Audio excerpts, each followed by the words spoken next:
first and foremost, victim recovery, and then wreckage recovery. Our investigators, the NTSB, we stay out of the way when victim recovery efforts are in process. That is first and foremost, most important. Our investigation can always wait. Once that was done, we had Luke Sciatta, who is our chief of our eastern region, who lives right here in New York, on scene as part of the wreckage recovery operations. And those two were the focus for yesterday. The rest of the team began to arrive late last night, including me, and early this morning. So that means this is the first full day of our investigation. And as you can see, our investigators are out doing some of the work that I'm about to talk about in just a second. But as far as information sharing today, I am not going to share a lot of investigative information. We have a lot of information, but we do not speculate. We need to confirm information. That is a process that takes time. So I will say, I understand that you have a lot of questions, and we will attempt to answer them over the coming days. A little bit about our team and our process. We have 17 people who are here on scene. That includes 10 investigators. They are supported by a minimum of 10 experts back in our headquarters in Washington, D.C. The on-scene specialists, they are experts, and they have the following specialties. Operations, they'll focus on the helicopter operator. They'll look at the owner of the helicopter itself, and they will look at pilot qualifications and other information. We have experts on helicopter airworthiness, on structures, and on systems. We also have our evidence management team here, as well as our transportation disaster assistance team, which is responsible for working with the family to get them the assistance they need throughout the course of the investigation, not just here on scene, but in the coming days, weeks, and months throughout the investigation to the issuance of our final report, and sometimes for months and years beyond. The wreckage exam began this morning. Our team, I was there, our team began pulling components and the engine off the wreckage and other components that they would like to more closely examine.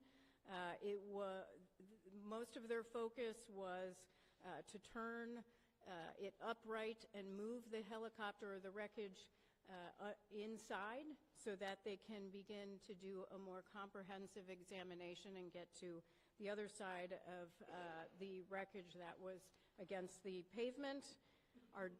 We also are aware that there are dive teams. The New York Police Department is still diving for components and pieces of the helicopter that we are still looking to recover. Those include the main rotor, the main transmission, the roof structure, and the tail structure, and we appreciate all of their hard work. And then we have a whole team that is collecting the standard information that we normally gather as part of any investigation, which includes pilot qualifications, logbooks, history of the helicopter, maintenance logs, and so forth. We do have the logbooks for the pilot. The pilot held a commercial pilot certificate with rotorcraft and instrument ratings. The pilot reported 450 hours of total flight experience on his most recent medical, which was issued on September 20th, 2024. As of March 29th, 2025, the pilot accumulated about 788 hours of total flight time.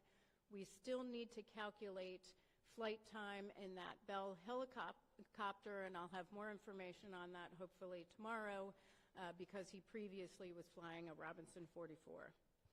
Now, what we are hoping is that we are able to get the public to send us any photos or video you may have, or if you want to contact us because you believe that you have information that could be pertinent to our investigation, please reach out to us, provide that information to us. We will get in contact with you at the following email address, witness@ntsb.gov. That's witness@ntsb.gov. Now, I will take some questions.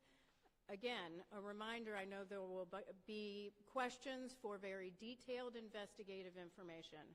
I am happy to talk about the team, their qualifications, the process. I am not going to speculate on investigative information. We are very factual, and we will provide that in due course. So I will call on you. Please state your name, your affiliation for me.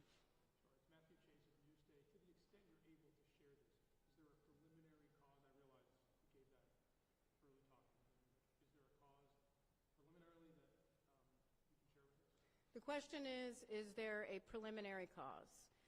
We do not have a preliminary cause. That takes time.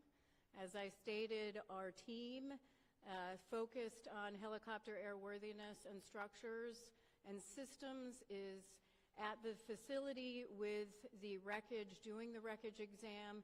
That takes time. Of course, it takes time to also gather information, records that we need to comb through. So we do not have that at this time. And just to mention, as regarding cause, we will not speculate on cause ever, but we will not be determining any sort of preliminary or probable cause at the scene of an accident. We don't do that. What we are doing here is gathering the perishable evidence, the evidence that we need to gather for our investigation. When it comes to maintenance logbooks and other materials, we can look at those materials later on. What we need to do is look at the wreckage now. We need to focus on finding some of the additional components and structures that we're looking for, conduct witness interviews, and gather the records that we need. We can review the records later, so that probable cause will not occur for quite some time. Yes, ma'am, and then we'll go here.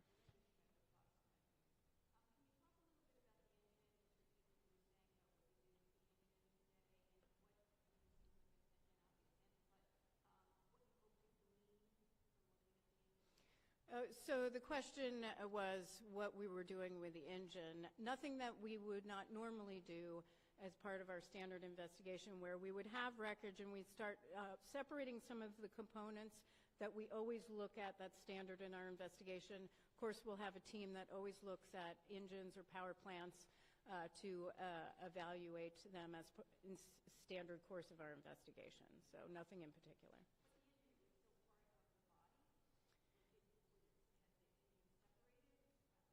It was in the wreckage, and so we separated it from the helicopter so we could take a closer look at it in a more upright position. Yes, sir.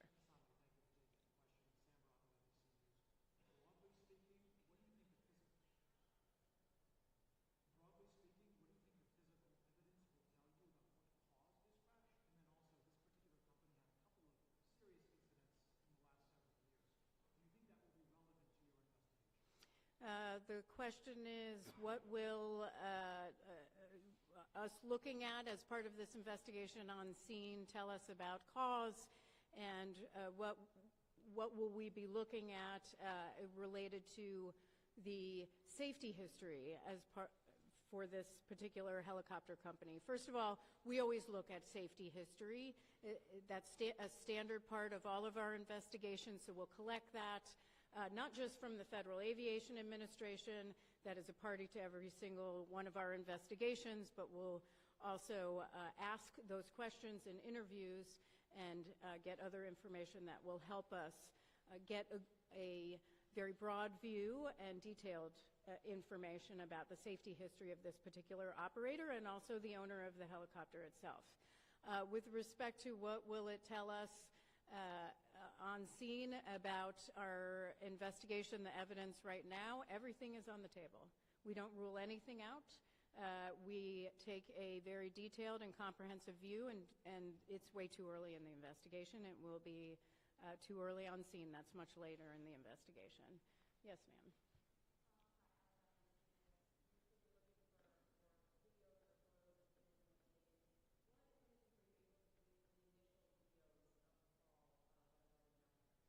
The question is, what have we been able to glean from the videos that are already circulating on social media? Those are very helpful for our investigators, certainly, but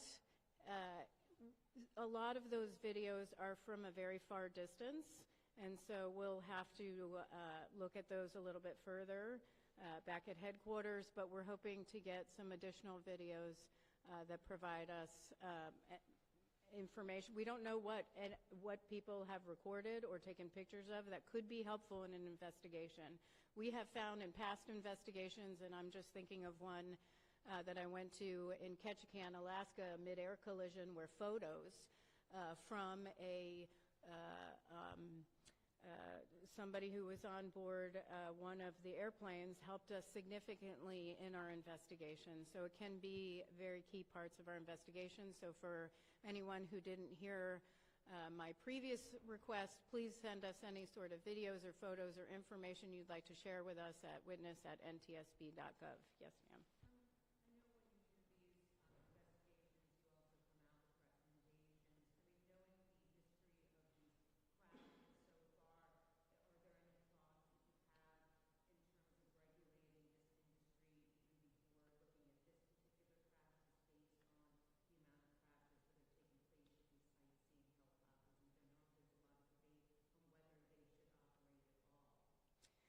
So the question is, do we have any sort of concerns or have we issued any sort of safety recommendations in the past about these type of air tour operations?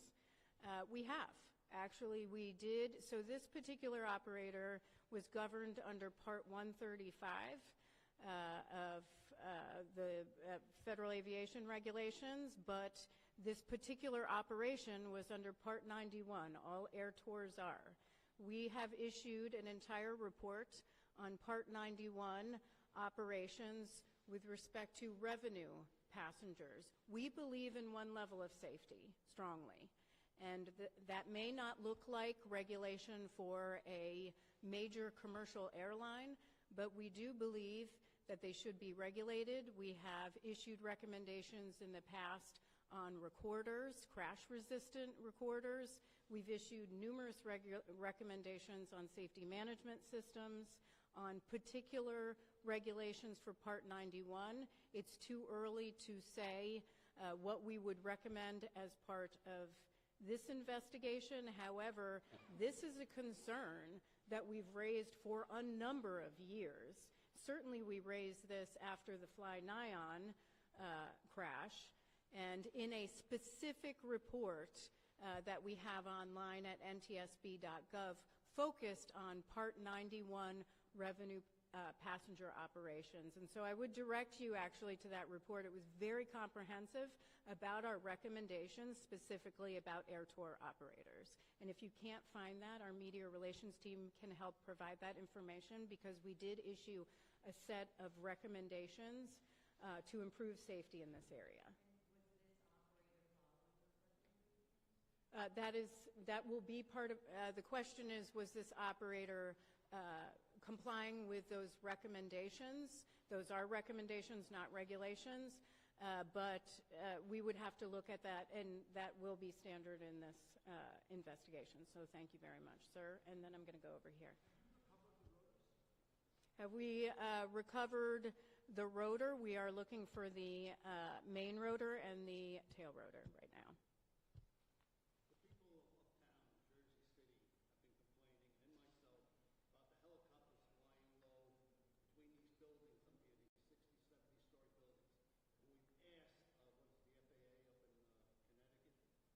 Get them the heck out of here and let them fly down the Hudson River.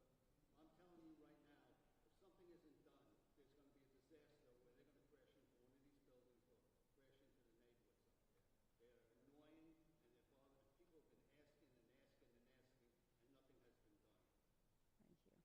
There was a comment about, thank you, sir. There was a comment about the concern about these helicopter operations, and thank you very much for sharing that. Appreciate it. Yes.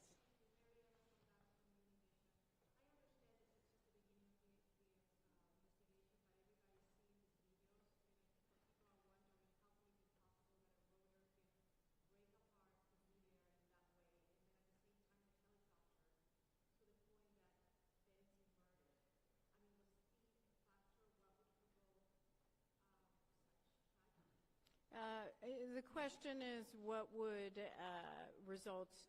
How did this essentially how did this tragedy happen, where a helicopter would break apart in the air? I understand that is a significant concern and a question on everyone's mind. It is going to take time. We need to do a very thorough examination of the wreckage to determine what occurred first and how that occurred. Once we have that, we'll be able to release that to the public. Yes. Sure.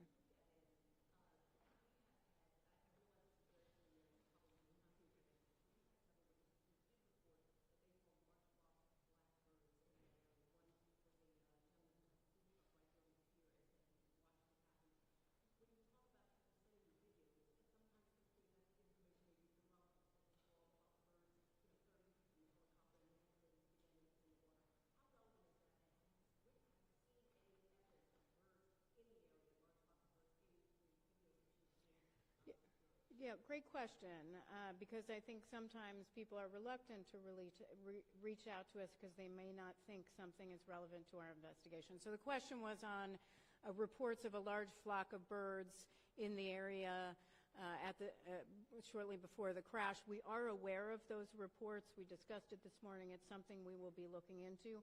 What I will say to the public, if something struck you as different, or maybe you paused, or it crossed your mind that maybe it's something you would like to share with our investigators, there's no downside, please, in sharing that information with us.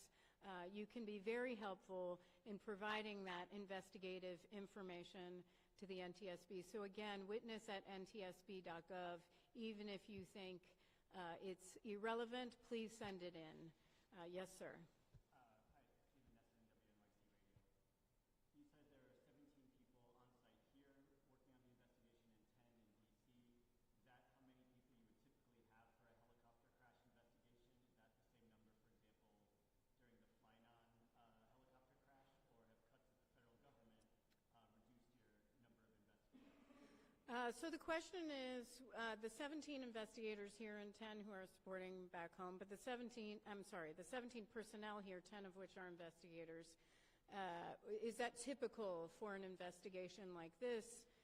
How would it compare to Fly-Nyon, and would it be less as a result of any sort of cuts to the agency? First of all, let me address the agency. We have not experienced any personnel losses other than typical retirements in our agency. Our agency has been provided with, by the administration, thank you, an exemption from the deferred resignation program. We got a hiring exemption for several investigative positions within each of our transportation modes, so we can bring our numbers up to help us in our investigation, and that is critical. So we have not suffered in any way. With respect to comparison on Fly-Nyon, I don't know how many investigators were here on Fly-Nyon. Certainly our media team can provide that to you. It really isn't, what I will say for our investigations is when an accident occurs, we look at what might be areas we want to look into. How many people can we send based on the rest of our workload? And because we have a pretty heavy workload right now, and that is the decision making that goes into what expertise do we need and who do we want to send. That is what feeds into that, so it might vary depending on the investigation. Okay, that is the end of questions today. What I will ask is that you monitor X which is NTSB_newsroom, and also NTSB.gov, which is our website, which will have updates on future press conferences. Thank you so much for your time.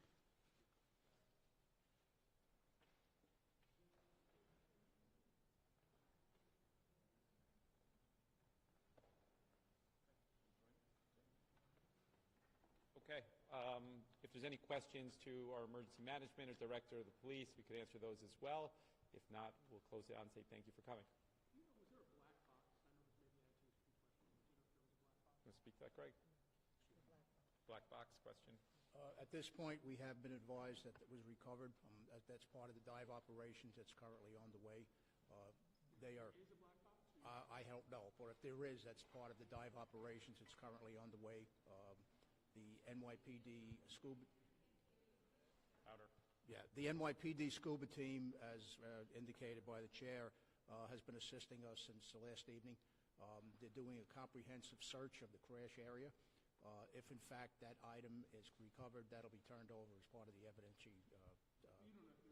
I don't know if this, right. But is it possible that this model does not have a black box? I have no idea. That would have to be directed to him. Yes, Pat?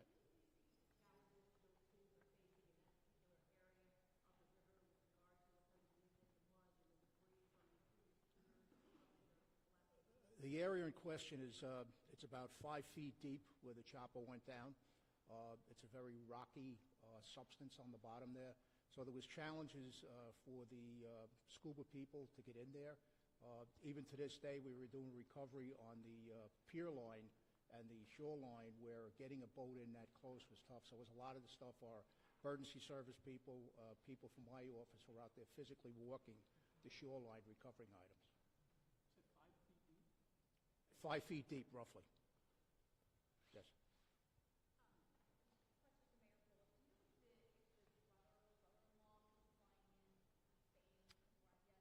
I believe they said he was an hour and a half from now until he arrives. Is that what they said?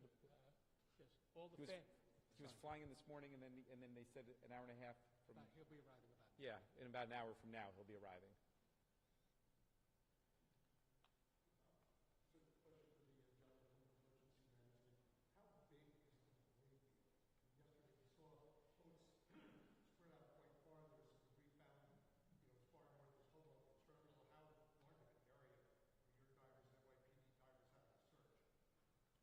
Well, that's the discretion of the Coast Guard. Obviously, they've been establishing where the dives are currently operating. The one location that they're looking at, they've discovered some information based on sonar and things like that. It's approximately 75 feet deep, so it's a pretty wide area right now. Primarily, we're in the area of the crash site and then working outward. But as the dive teams discover items that doesn't appear normal, they're marking them, and then based on the currents and things like that, they'll be back to continue their dives in that area.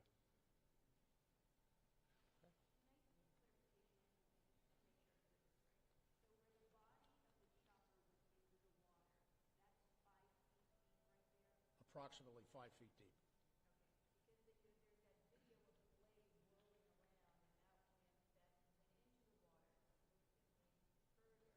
Yeah, that's the area the water's approximately 75 deep, 75 foot. They have found some items on the floor based on sonar and things like that that are not normal appearances, and that's why they're continuing to mark that. Hudson River is a very, very tough place to dive. So we're dealing with the expertise of the NYPD, and they're going to make sure it's done safely, and we're going to recover what's down there. It may take some time, but they're going to stay there until they have to get what they have to get. Excuse me? Visibility in the water. Very, very murky. I mean, I was there last night when they were physically removing the victims. You literally can't see your hand in front of you, but they did a phenomenal job. Okay. Forgive this ignorant question, but 75 feet deep from where? From the shoreline. Greg Kears. Greg Kears, K-I-E-R-C-E. That's not a radius, that's Straight out. straight out. Yeah. Anything else? Yeah. Can you specify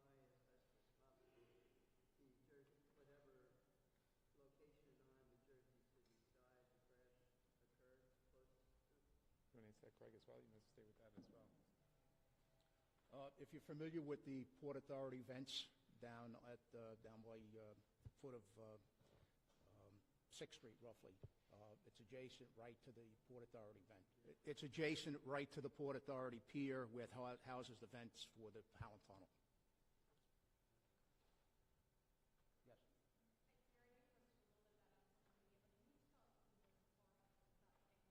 I'm sorry? They told us, I touched on the fact that they were here for a birthday trip for the mom. Her birthday is actually, I understand, in June, but it was a trip that they were doing now. It was one of the child's birthdays today. He was here for a business trip, arriving on Sunday, touring some Siemens entities in Pittsburgh, is what they told us. And then they extended the trip with the family arriving a couple days ago for the birthday portion of the trip. Birthday today or yesterday? They said his birthday, or one of the child's birthday, was today, is what they said. Yeah. Excuse me? I don't know. Yeah? Just a quick question about the birds. Forgive me, I'm not familiar with the birds in this area. Is it a typical problem that there are birds that could possibly, interact with flight? There were 3 working theories. There was the birds discussion, there was drone discussion, and mechanical failure discussion. And we'll see where it goes. And again, I don't want to hypothesize, but I think as time goes on, we'll leave it at that. What are your thoughts on the regulation issue? I think that you need more regulation there, and we need the FAA to restrict the tourism on the helicopter. It's a very crowded space, and those of you that aren't familiar with it, you only could go so high because you can't interfere with Newark, LaGuardia, and JFK on the commercial airlines. So you have all of the news outlets, you have the transportation, you have the tourism, all in a very, very tight space that can't go above a certain elevation. So it is very congested, and it's a very, very congested space on the ground. So it's dangerous, and as he said, had it been 50 feet more towards the shoreline, it would have landed on a walkway that is highly trafficked and not far from a playground over there close to Newport, and it's another 100 feet. It could have been in the middle of Newport Parkway. So it's a very dangerous situation. Want the ban? Yeah, I think that you need to be practical about it. Post 9/11, there was restrictions, and it seemed like it worked okay. And then over time, we've brought back those restrictions and more traffic. That helicopter did multiple tours that day already. They are very busy operators, and that probably is going to lead to questions around maintenance and all of those sort of things. And by the time it's resolved, the world will stop watching this, unfortunately, because it takes the NTSB a lot of time to get to a resolution. But there's going to be a lot of questions on how those tourist operators work, and I think there's reason to be concerned over it.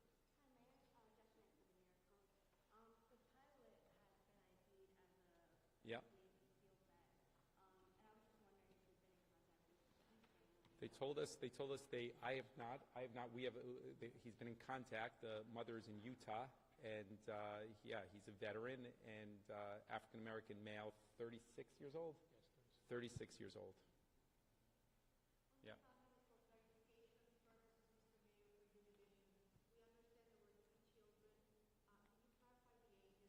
Do you have the exact ages? Kim, when we're done, Kim will give you the exact ages. Kim will come up at the end and give you the exact ages. She'll give you that information. She'll give you that. Anything else before we wrap it up? Yes. Yeah. I mean, look, you have these operators saying a lot of different things. I think a reasonable person would come to the conclusion that if you're a pilot and you're going on a trip, you would recognize whether you have fuel or you don't have fuel in that. That helicopter was used on multiple trips earlier in that day. So I would likely rule that out. I'm going to go with the hypothesis that that's probably not going to end up being the outcome on this. Have you worked with the family in Spain? We spoke today to the executives. I did to the executives at Siemens, and they flew out last night. And the one that flew out actually has a close family relationship with the deceased. They would vacation together, so there's familiarity there. He was facilitating conversations with the consulate in order to facilitate the release of the bodies to bring them back to Spain. And then, as we said earlier, family members should be arriving in an hour or so. You said the brother-in-law. Kim will give you the pilot's name and the ages. Brother-in-law, you said? Yeah, I believe it was the wife's brother. Yeah. Greg.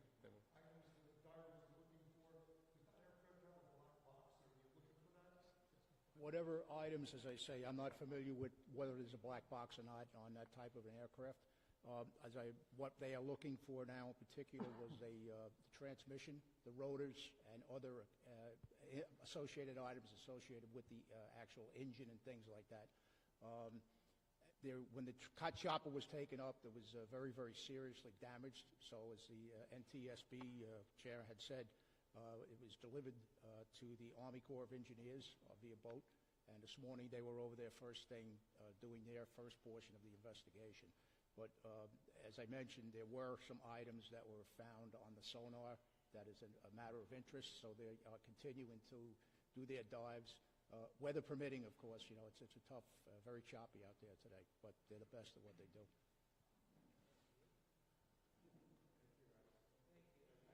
Thank you. You want to get...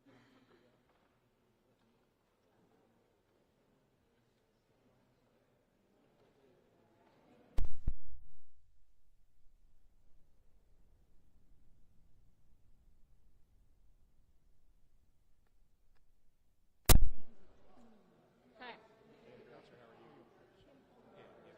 They're asking if you guys can just get down because they're just.